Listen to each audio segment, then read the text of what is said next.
ఆంధ్రప్రదేశ్ గురించి మీకు ఈ విషయాలు తెలుసా? దేశంలోనే 5% ఏరియా మన ఆంధ్రప్రదేశ్, ఇంకా 50% చిల్లీస్, 25% సిల్క్ ఆంధ్రప్రదేశ్ నుంచే ప్రొడ్యూస్ అవుతాయి.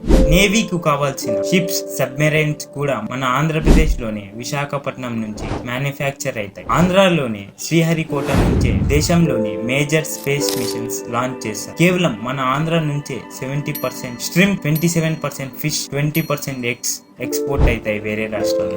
ఇంకా మన ఆంధ్రను చాక్లెట్ స్టేట్ ఆఫ్ ఇండియా అని కూడా అంటారు. ఎందుకంటే మన ఆంధ్ర నుంచే 40% చాక్లెట్ ఆయిల్ ప్రొడ్యూస్ అవుతుంది. ఇంకా కృష్ణా గోదావరిలోని డెల్టా రివర్ నుంచే ఎక్కువగా రైస్ ఎక్స్పోర్ట్ అవుతుంది. ఇంకా మన ఫ్లాగ్ ను డిజైన్ చేసిన పింగళి వెంకయ్య కూడా ఆంధ్రప్రదేశ్ వ్యక్తే. 1953లో పొట్టి శ్రీరాములు గారు లాంగ్వేజ్ బేస్ మీద ఆంధ్రప్రదేశ్ ను ఫామ్ చేశారు. ఇన్ కేస్ ఆంధ్రప్రదేశ్ లేకపోతే దేశంలోని కర్ణాటక, తమిళనాడు, కేరళ, గుజరాత్, మహారాష్ట్ర స్టేట్ ఉండేవి కాదు. ఆంధ్రప్రదేశ్ ఫామ్ ఎలా అయింది అని తెలుసుకోవాలని ఉందా? అయితే కామెంట్ చేయండి.